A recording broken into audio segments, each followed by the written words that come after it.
Another thing I was fascinated with this particular piece was the shadow.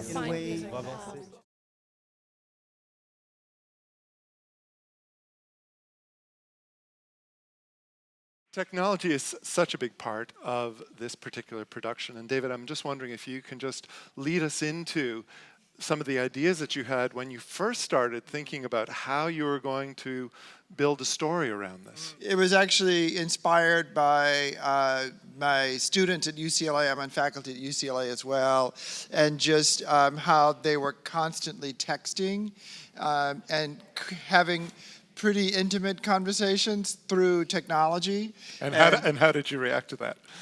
Well, originally, I have to say, as much as I was like, I'm not going to judge it, I'm just going to make a piece about it, the whole springboard was like, why can't these kids stop texting?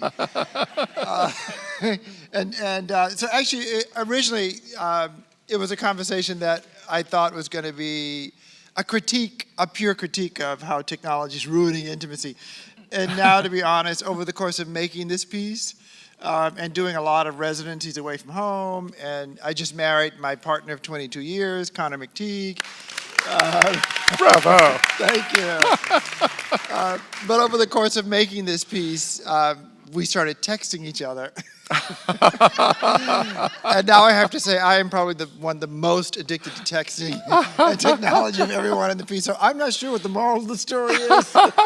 Well, it's very interesting because ultimately the texting, I mean, it's a vestige of his consciousness, and yet those very tools seem to overwhelm him in many ways. Throughout the piece, there's a sense of kind of an ongoing duality, or that he wants to live in black and white, but he's always being drawn to the gray.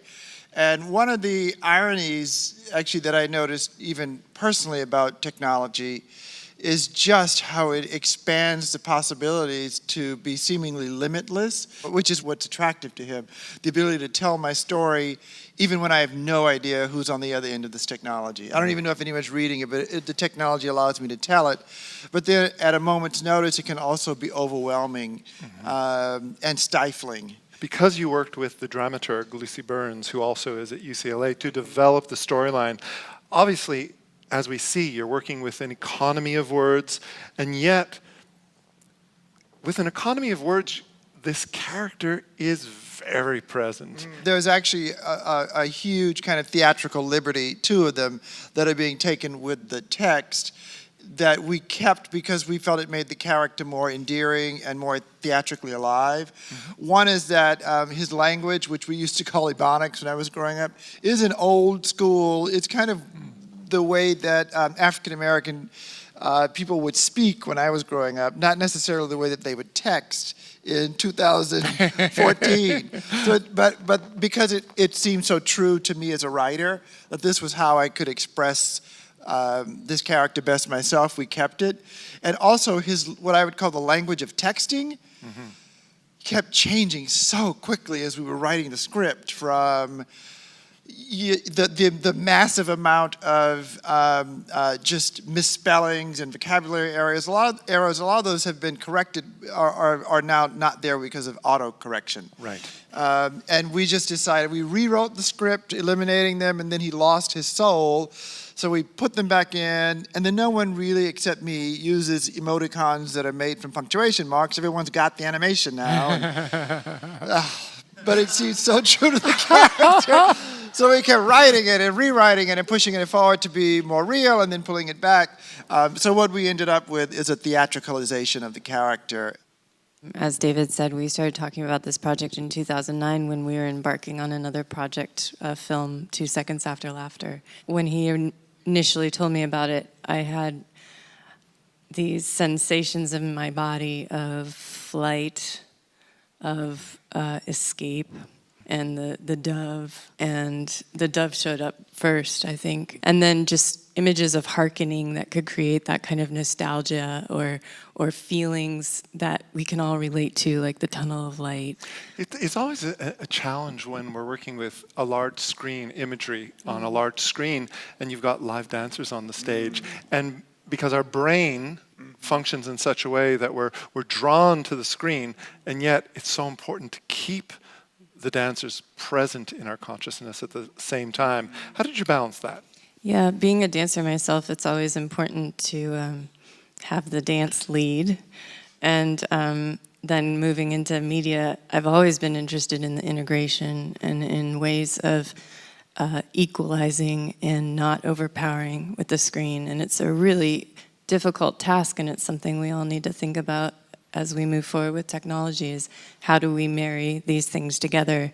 And going for those images that were accentuating or adding another layer of the metaphor that's already happening in the movement, and then also moving in a way that moves with the dance. The music is so ever-present, and the music is by D'Isabella Grimes, in addition to all of the wonderful music from Nat King Cole and Ella Fitzgerald and Johnny Mathis and Louis Armstrong. But I read something very interesting about what Grimes says, and he talks about the idea that he wants to get a response from the dancers, that as if inspiring them to become whole-bodied listeners. I guess the word texture comes to mind. I feel like all the sound, the sound score of the whole dance is a texture for us to respond to. Thinking about the dance, we actually have a very cohesive vocabulary that just gets kind of shifted and shredded and romanticized and swoopy or jagged, depending on what sound supports that experience or how it fits in the story. So I feel like that's our relationship to music. And I feel as dancers we have to be music as much as we are being bodies, humans on stage and reflecting the story, but also bringing our own little mini narratives to life, if that makes sense. It's kind of a magical thing that's created because there are so many shifts, going from something very lyrical to something gangsta, to something. Yeah, I'm using the air quotes there. And so there's lots of shifts going on, and at the same time, I'm looking at these 10 dancers who are each and every one of them so unique and brings their own vocabulary and their own person to the task at hand. I think in this piece, David was thought about bringing together a diversity of dancers. That's more of a generational diversity. Is really important to bring in a younger cast, specifically because the content of the narrative and juniors' story in general. And so I think even though we are very different dancers, we worked with a lot of unison movement. And through that unison movement and the shared vocabulary, we had to, from there, bring our own individual essences out. What is with the scream close to the beginning? We had a task in the rehearsal process, and the task was, does anyone remember? It was create a gesture that captures the essence of hate or anger. And Michel Kouakou was in the piece, created this task where he wanted two people to scream at each other, basically. And David saw that and went, I'm going to find a way to incorporate that into the piece. In terms of like narrative interpretation, I think it personally has a lot to do with desire, this way in which it's very close to a kiss, and this being so close to something you desire, but fearing the vulnerability that accompanies that and just resisting it by just screaming at it. So being as close and far away, that's my own interpretation. I've been reading some of the material that has been written about the work and your comments, and I know that in some sectors people want to inscribe a religious connotation, and in fact, there are words that are up there: righteousness, angels, sinners, God is a big context to all of this. The conversation about religion almost happens on two levels.